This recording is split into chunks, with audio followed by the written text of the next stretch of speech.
बीड़ा बजाते हनुमान जी के पास पहुंचे। हनुमान जी ने कहा देखे देखा पहले नंबर पर भगत हूँ, एक नंबर पर हमारा नाम है।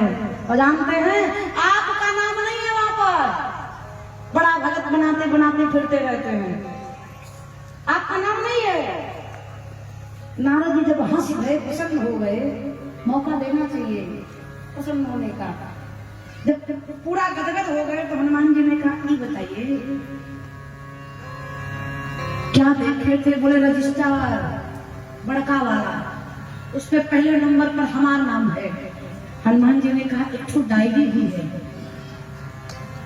प्रभु के पास जो यहाँ रहती है, यहाँ तनिक उसमें जाकर चेक करिए। तो नारद जी थोड़ा उदास हो गए। बताओ छुटकी दिखेबे न भाई। गए भगवान के पास, प्रभु भक्तों की लिस्ट दीजिए। भगवान ने फिर वही रजिस्टर पकड़ा दिया, लीजिए। नारद जी ने कहा इस बार ये बड़का नहीं, छुटकी डायरी जो आप यहाँ रखते हैं हृदय के पास, वो वाली डायरी दिखाइए। भगवान ने डायरी उठा करके नारद जी के हाथ में दे दिया। और जब उस छोटी सी डायरी को नारद जी ने देखा तो उसमें 2 लोगों का नाम था, मात्र 2 लोग का। एक श्री भरतलाल सरकार का, दूसरे श्री हनुमान जी महाराज का, तीसरा किसी का नहीं। अब तो नारद जी कंफ्यूज, इसमें सैकड़ों भक्तों की नाम, इसमें 2 लोगों का नाम। प्रभु से बोले सरकार ये का है? भगवान ने कहा भगत है। बोले प्रभु इसमें इतने लोगों का नाम है और इस डायरी में 2 लोगों का नाम है। तब भगवान मुस्कुरा कर बोले नारद जी रजिस्टर में वो भगत हैं जो मुझे याद करते हैं और डायरी में वो भगत हैं जिनको मैं याद करता रहता हूँ, ये वो भगत है। तब नारद जी को लगा हम तो सेकंड नंबर पर है।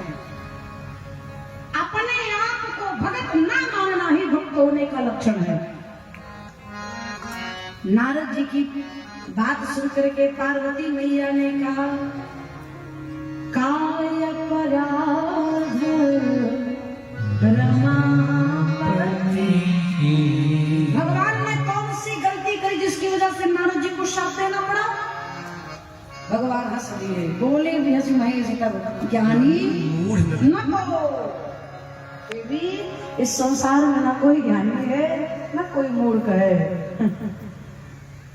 हम कठपुतली तेरे हाथों की, चाहे तो जैसे नचा ले। मुरली आवाज, हम कठपुतली है, वो बागडोर तुमके हाथ में है। ज्ञानी बना दे कि प्रेमी बना दे कि पगला कर घुमुआ में कोई गारंटी नहीं है।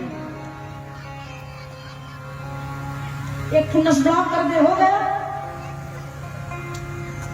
आलू बेचने घूमो पूरे नगर में। जो अभी लोग ताली बजा रहे हैं मेरे बचनों पर, वही टमाटर फेंक कर मारेंगे। राधा जी की कृपा है, प्रशंसा मिले तो भी कृपा समझिए, और सुनो आलोचना मिले तब वो कृपा समझिए। हो दर्शन करिए आप। बाबा ने पूरी वृत्तांत बताया। एक बार नारद जी हिमालय के तलहटी पर भ्रमण कर रहे थे, वहीं पर भगवती गंगा मैया को समीप सुर सरी सुहावनी। भगवती परम नारद जी की श्राप गाती गाधी, सहज विमल मन लागी समाधि। नारद जी के श्राप की दक्ष प्रजापति ने नारद जी को श्राप दिया है। कौन सा? एक स्थान पर ये बहुत देर तक नहीं बैठ सकते। क्यों? ब्रह्मा जी ने प्रजापति को सृष्टि की विस्तार की बागडोर हाथों में संभाली दी है दक्ष को, क्या आप सृष्टि का सृजन करिए। उन्होंने 10,000 पुत्रों को उत्पन्न किया। दक्ष ने 10,000 पुत्रों को उत्पन्न